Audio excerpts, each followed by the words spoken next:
Mr. Fielding, for those who don't know you, and I know you and your family are a staple in the area, tell us a little bit about yourself.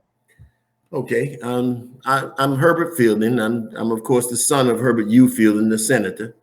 I am a lifelong Charlestonian. I have lived in South Carolina all my life and worked in South Carolina. I come from the Fielding family, the Fielding Funeral Home family. We've been in business for 108 years. We've been serving citizens of Charleston all during that period of time. Um, I, I I think that I would express that my legacy of loyalty to Charleston and to South Carolina comes from my grandparents. My grandmother actually entertained the Pullman drivers, the Pullman workers during that Hmm. period of time, and had their meetings in her house in Lincolnville. And that same ethic came forward to my father, who was very, very much involved in civil rights movement and voter rights in Charleston politics. And my first my first campaign was John Fitzgerald Kennedy. Um, Wow. yeah, I had a straw hat and passing out literature and trying to keep up with my old man because he walked so fast. Um, Spent a lot of time when my phone's ringing. Um, I spent a lot of time in my life working on political campaigns, and most of my employment has been I'm a owner, part owner in the funeral home, and a board member. But my employment has been on in the public sector. I Hmm. started out as a special investigator at the Attorney General's office. I left there and went to the Public Defender's office and worked as an investigator for them. I left that and went to the South Carolina Commission for the Blind. I was assistant to the commissioner at the Commission for the Blind. And during that period of time, I put in their computer system. I have IT experience. I'm kind of mechanical, so I built their information technology system. They didn't have one when I got there. I started a couple of different programs. I managed the BEP program. I think it's called the Business Enterprise Program. It's the food service places that you see along the highway Yes. and in any public building. Well, they blind people run all of that. They have first right of refusal on any governmental building. I ran that program. I started a program that was a training program for blind people because now we have assistive devices, computers that the blind people can use to magnify or to even to the point of producing braille from the computer from regular text. I ran that. It was called Technical Services. It's still in existence right now. Um, I think that my wish and my attempts to be involved in public administration or in politics, if you want to call it that, it comes from a long um, list of family members. My father was very much involved in civil rights, and the civil rights movement occurred on a lot of occasions in my living room. Martin Luther King stayed at the house. I went to the camp in Tennessee where they trained the workers. So I have a strong affinity for working for the public. I like to work for the public. It's good for me. So, Mr. Fielding, why have you decided to make this run for county coroner? Because first off, I've known the coroner since Coroner Chu, um, because of the funeral home. We're working in the funeral home. I have probably above average knowledge of physiology and anatomy from being in the funeral home and being in the morgue. And I have witnessed hundreds of post autopsies. So why I would go there is because right now I know that the office is not diverse, and it's not serving everybody in Charleston County, because it doesn't even look like the constituency of Charleston County. Oh, right. And excuse me, the office is a bit dated. I guess I would say that. To be in 2020 and not be automated and information not available to the public to the extent that you can give the information out. I mean, there's some things that you can't discuss because of different regulations, but there should be, an ease of contact as far as the public is concerned to that office, and it doesn't exist at this time. So I would definitely work on that immediately to change that. Mr. Fielding, a lot of people may have, or a lot of people think they know what the coroner office does, but and I was shocked to find out some of the things that they do. Can you please explain to us what are some of the major, two or three of the major functions that the coroner office handles? The first one is the coroner, and coming from the historical coroner. When I say historical, I'm talking 1600s. The coroner was in town to make sure that the sheriff didn't do anything wrong and reported it to the king. That's how it started out. So and the coroner is the only person who could arrest the sheriff at that time. Now, 500 years later, it's totally different. The coroner actually signs off on a death certificate establishing the cause and the manner of death. Cause being whatever, but manner being how. And that's the responsibility. That's a basic responsibility written into the law.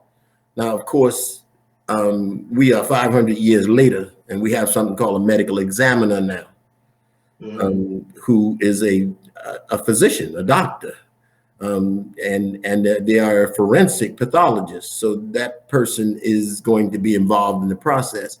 The coroner also does public information, education. We have a serious gun problem, gun murder problem in Charleston right now. A lot of young people are killing themselves regularly in Charleston. And you've got a high infant mortality rate, and that, ties into some of the things that are going on with COVID, and the fact that, we as African Americans, in the larger part, do not receive the same kind of medical attention over the course of our lives. So we end up with comorbidity, things that create problems, and you get this disease and die. So the coroner's office has a responsibility to educate the community on several different levels. They collect information from the scenes of death, or they order autopsies in the questionable situations. But the information that they're getting, they need to bring that back to the community and make it available electronically. I mean, you and I are talking, I have no idea where you are, but we are communicating, and there should be some ability for the general public to do the same. Okay. Or how, in your professional opinion, how is the current coroner handling deaths attributed to the coronavirus? I know here in Richland County, we were having some problems, and a lot of family members aren't able to get in, even if they die of other causes because of health concerns. Some citizens voiced some concerns because they aren't able to get in and view the body. It's taking a minute to collect belongings and things of that nature. So, in your professional opinion, how are they currently handling this situation? Well, South Carolina has been lucky in that we have not had a hot spot. We haven't had a great portion of COVID related deaths, but we do have them, and I want to get myself involved in that process to find out how do we make sure that people can communicate with the coroner's office to get that information, because you're not going to get it from the medical examiner, because of HIPAA and some other things. And of course, if there's some question involved, you're not going to get it from the police if there's an investigation of any kind. So the reality is, the coroner has to work something in between the two entities so that they can inform the public and keep the public knowledgeable with respect to a deceased relative. Mm. Has the coroner's office, to your knowledge, have they, since this epidemic has started, have they been playing a different role or a more active role in getting information to the public? I think they have. I think they realize that it's there. It's just that our mortality rate has not increased to the extent of a New York. Okay. We're not having those kind of deaths. Our deaths are in the 20s. When you're talking New York, you're talking 1,700 a day. In some instances, 300 and 400 people a night. Okay. If you're elected coroner and you, when you assume the position, are there your top three issues that you would take on, or are there several things that you see that you would change immediately? Well, I always describe to something that says, Confucius says only a fool will walk into a darkened room screaming. So the first thing I would do is do an audit, an assessment. Mm-hmm. And for a couple of reasons. I'd like to have a line in the sand where one thing happened and when I took over, so that I could always go back to that. I've done that in every public position I've ever been in. I want a complete assessment of what's going on and what needs to be repaired. And second, I would like to approach diversity.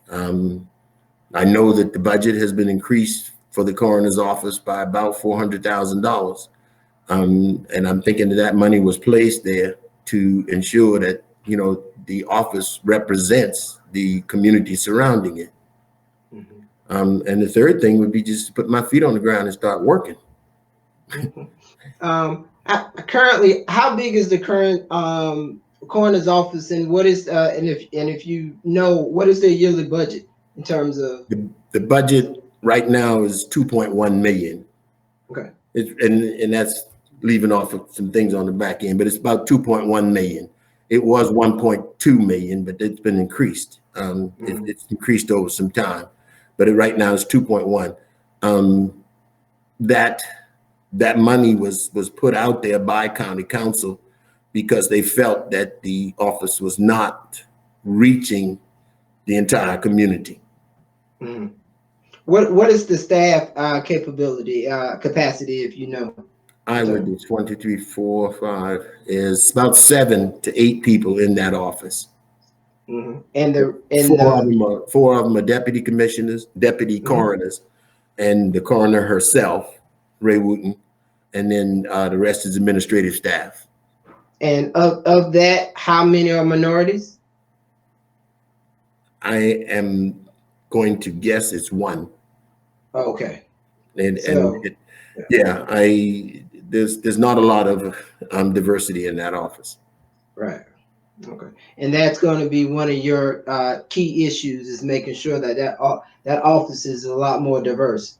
Yes, because you can't be an investigator in a strange environment. You're not going to get much information. Right. People who talk to someone who they can at least identify with. And so, to be able to be a proper investigation, you need to have some persons who can go places where others don't. Okay. In your opinion, what should be the role of the coroner, or what are some of the things you would like to see? A new innovative coroner's office. What are some of the things that you believe they should be doing differently, or just adding to their roles and responsibilities? I think that there is a duplicity of function between the coroner's office doing death investigations and the medical examiner being the authority, because no matter how much investigating the coroner does, you're not going to overturn the decision or the findings of the medical examiner. So Right. I think you might want to back down a little bit on the part about death investigations and establishing, from a coroner's investigations, establishing some kind of determination. There's much more room for the use of the information that comes from the death process that can be used to help those persons who are living in the preventative areas and education. So, even though you would continue to, because the coroner attends even deaths in a hospital, Richland County Coroner comes and speaks with the family. So you need to have someone who's compassionate and talking to the family and expressing their sympathies and being able to talk with them and find out some history.